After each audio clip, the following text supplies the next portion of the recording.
And welcome back here, ghouls. Welcome back to the Kitty Sue Theory, ghouls. I hope you enjoyed that small bit, and I hope that taught you a lesson that you won't soon forget. I am joined by somebody who might be a little testy from the roast earlier. My dear friend and mentor in entertainment, Mr. Nicholas D'Amico is down here in hell. Welcome to the show, sir. And he's... Hey, how you doing there, buddy? I'm okay. Good to see you. Good to see you, too. Yeah, and he won't let go of my fucking hand. It's like a pretzel. Oh, Please let go. I'm sorry. Okay, then. So, we are going to talk about your show, Cleveland Classic Cinema, and then maybe we can think about ways of you possibly killing me. Oh, geez, are you sure I'm not too old to do it? I couldn't help it. Yeah, I know. Yeah, we'll talk about burning you with a stake after the show. Yeah. So for people who don't know who you are, tell them who you are, what you do, the name of your show. I'm Nick D'Amico. I'm the host of Cleveland Classic Cinema, which he already said at the outset of this interview. So what? Do it again. I've been doing it for 11 years now, and have a very faithful following, for which I'm very, very grateful. And the people who watch my show are really terrific. They're always so nice to me and telling me, how much they enjoy the show, which, is something that Cross would know nothing about. And what I do is I will show a movie, usually a really bad one, because that's all we have the budget for. I have to do public domain movies. Although every once in a while I sneak a good one in. And I do an intro for it and tell you... When you're allowed to. I'm sorry? When you're allowed to. When I'm allowed to what? I thought, do they have to, allow you to put those good movies in every now and then? No. So every so often I run across a good movie that's in public domain. Okay. And let's see, where was I before you interrupted me?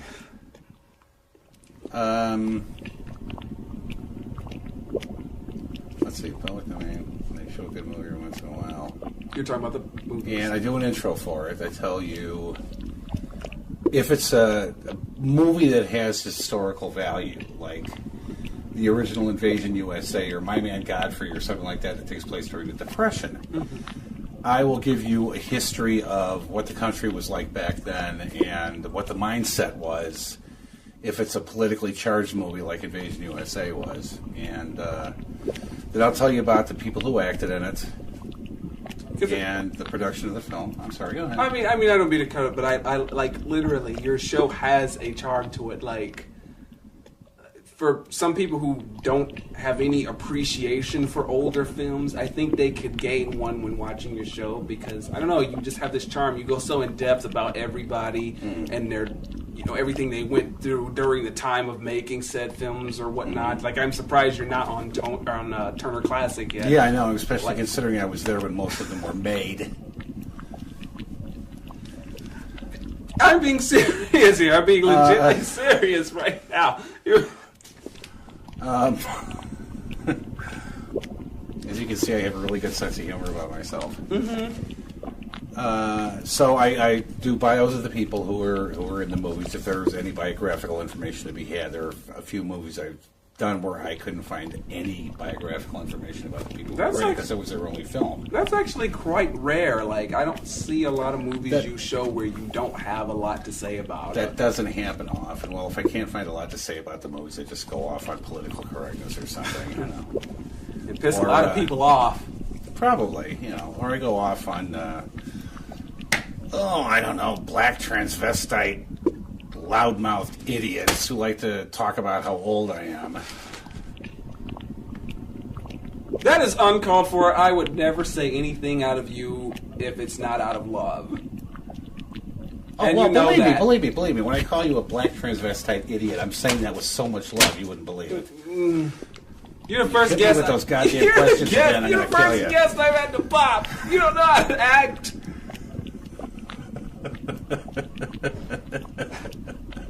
Behave. Yeah, like he's never going to get old, I thought I was never going to get old when I was his age, and I was wrong.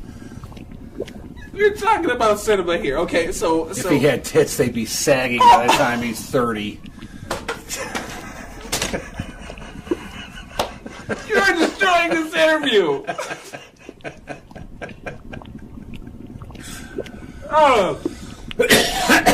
Okay, getting back to... This is just what you have to deal with when you watch a show. You have a YouTube too, so that Yes, I do. I have Cleveland Classic Cinema on YouTube, and also Nicholas D'Amico on YouTube. There are some Cleveland Classic Cinemas that aren't on the Cleveland Classic Cinema YouTube channel. Mm-hmm. I'm still trying to figure out how the hell that happened. You see, But you kids today with your your computers and your pagers and your afros. His and stuff, nuts are still roasty right now, but anyway, I went to your channel.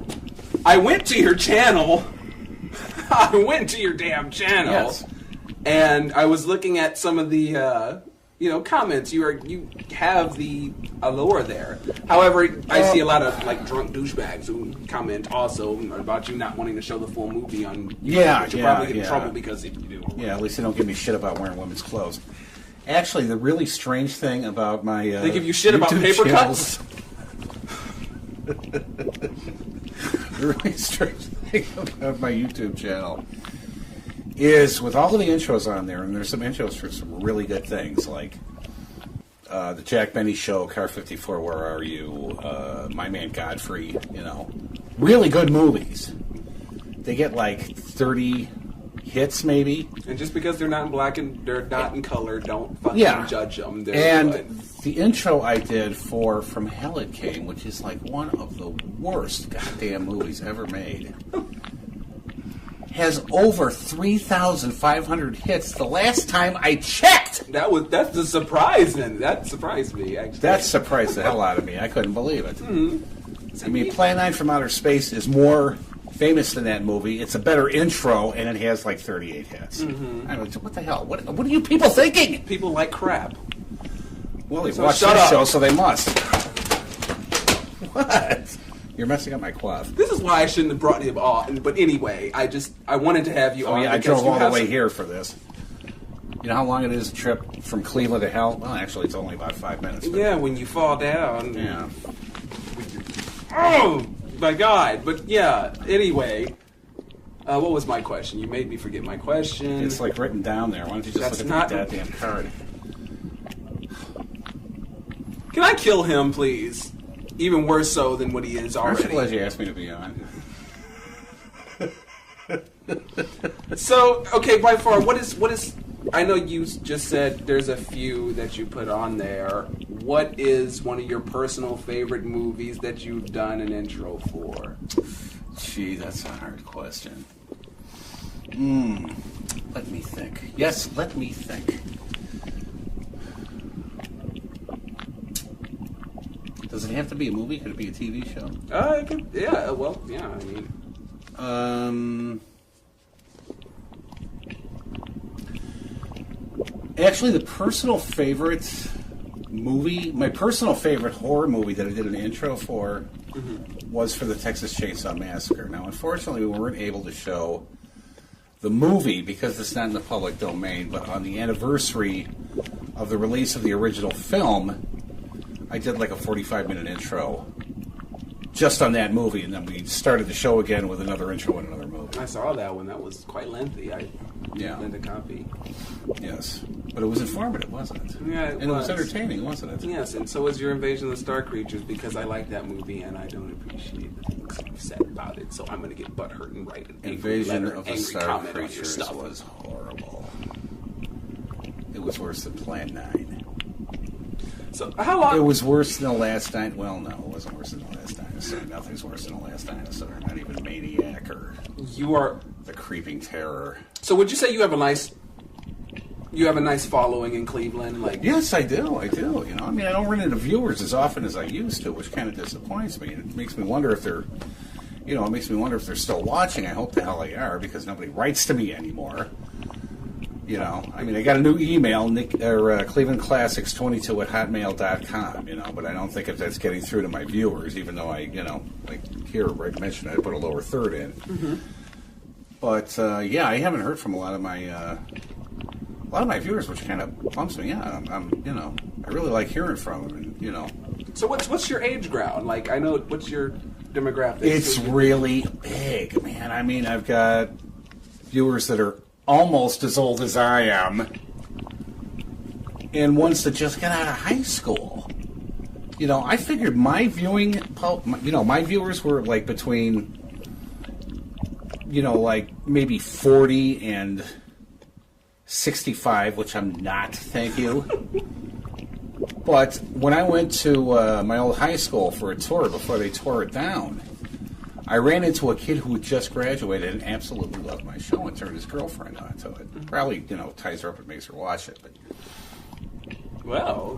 it was really, that was really surprising because I had no idea I had viewers that young. Mm-hmm. I'm sure I was. So I got a really great demographic. Viewers. So I should be on TCM. Mm-hmm. You should. I know viewers come out of nowhere. Like, it's so refreshing to have those people just come up to you like, oh my God, I know you. Yeah, it is kind of cool, you know. And they're always nice about it. They always like the show. Mm-hmm. You know, I'm just wondering if it's maybe my size that makes them say that. You know, they really hate the show, but they're afraid to tell me because, you know, I don't know. But no, they all seem very sincere in their enjoyment of my show, so that makes me very happy. Do you see your show like going on, you know, for more and more seasons? Oh God, yeah. I'm probably going to be working until the day I fall over dead. So, yes, I do see it going on and on and on. That's good. It's always well. good. I'm over 100 and this is the number of shows, dipshit, at my age. Oh. I'm sorry. I've done over 120 shows so far. I'm sorry. Okay. And I've got at least 120 more in me. So yeah, it's good. You got to watch it. Like I miss. I used to cut on your TV. I used to cut on my TV at times, and I just cut on. I'm like, oh my God, Nick's on. And then right after your intro, it's like, okay, go to sleep. The movie's gonna put you to bed anyway. Well, some of them. Yeah. Well, that's what I tell you. If that's the charm, though. Staying up for, I tell you to go to bed. That's the charm in it. That really really bad, entertaining cheesiness of it. But that's you make it entertaining. Still. Well, you know, I'll tell you something. All of the people I ran into, you know, they were like, "Geez, you were right about that movie. It really sucked." And I told you to go to bed. Why didn't you just listen to me? And they're like, I wanted to see if it was as bad as you said. Mm-hmm. Now, recently, I did a film, and I saw a viewer. This was Darren Sylvester's sister, Maggie. Oh, Molly. Watching. And she's a fan of my show. And Darren lent her the disc of The Last Dinosaur that I did, which is like a personal favorite of his for some ungodly reason. That movie's fucking horrible. Yeah, you saw it on the.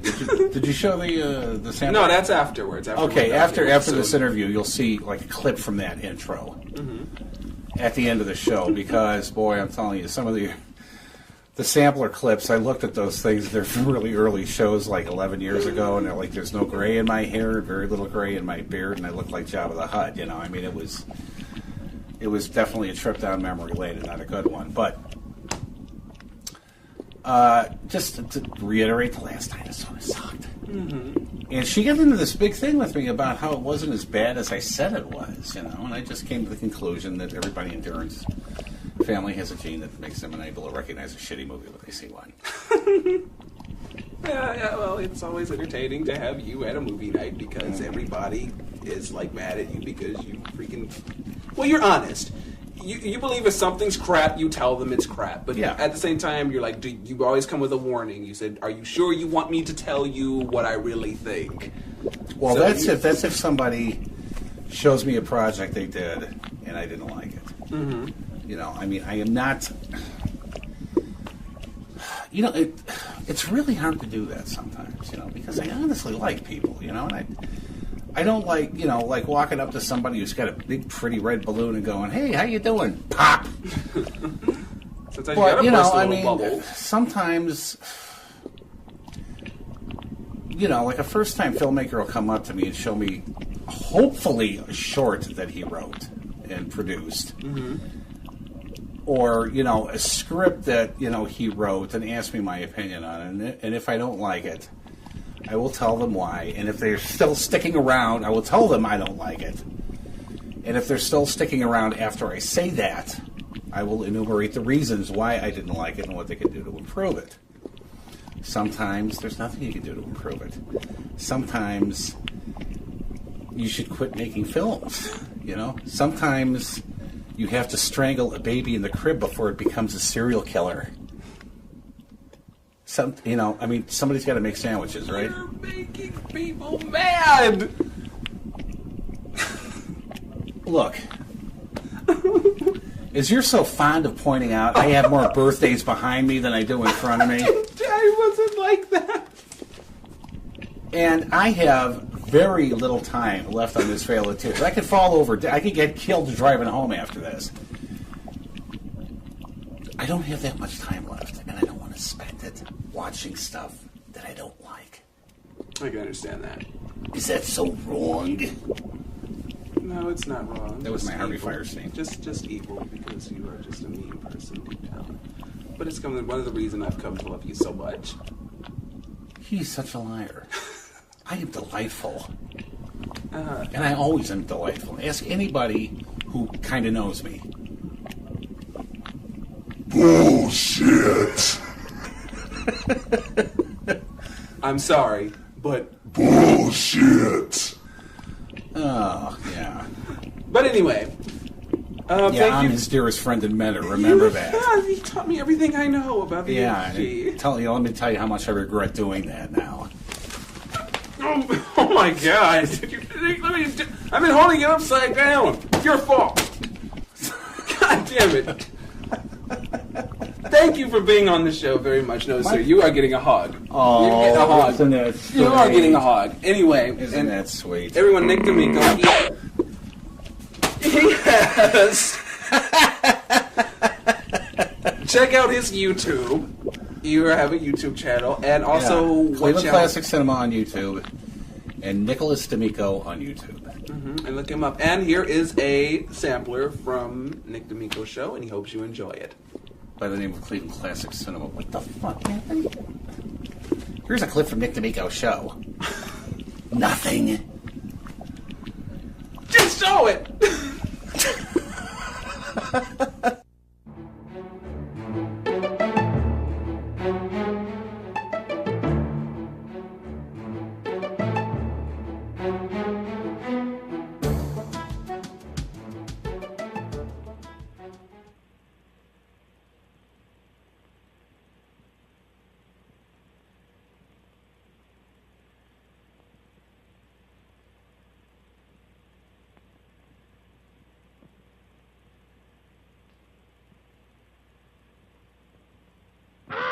I have got to stop thinking like that. I was under the impression that the original movie, which you're about to see, couldn't possibly be duller, more idiotic, more insulting to the intelligence, or more projectile vomit-inducing than the second version.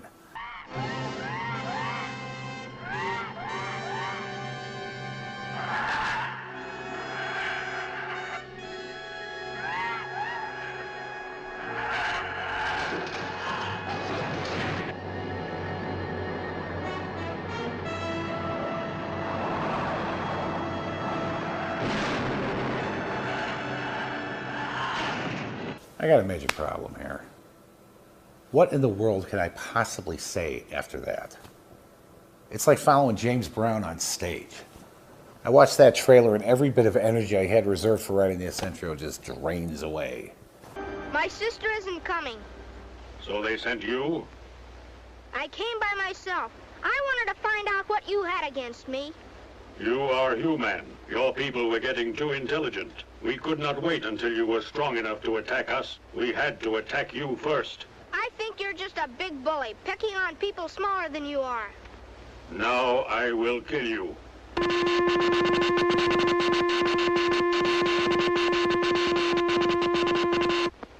You look like a pooped-out pinwheel. All of his films contain the same elements. Rancid dialogue, horrendous acting, and I mean horrendous acting like nothing you've ever seen before.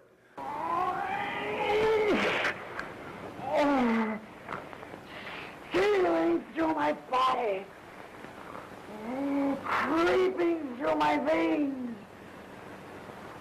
pouring in my blood. Oh, that's the fire in my brain, stabbing me agony. I can't stand this torture, this torment. I can't stand it. I won't. I won't. I won't.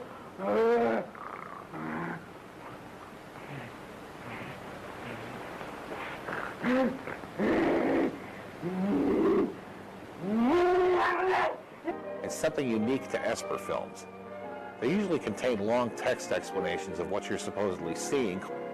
These were added in order to justify inclusion of the myriad exploitative elements in his films by giving them an educational spin, even if they had nothing to do with what the audience was watching. I'd love to show you a few examples of how wretched this movie is, like this one of a spear being thrown, or this one of the pterodactyl, or this one of the ceratopsin.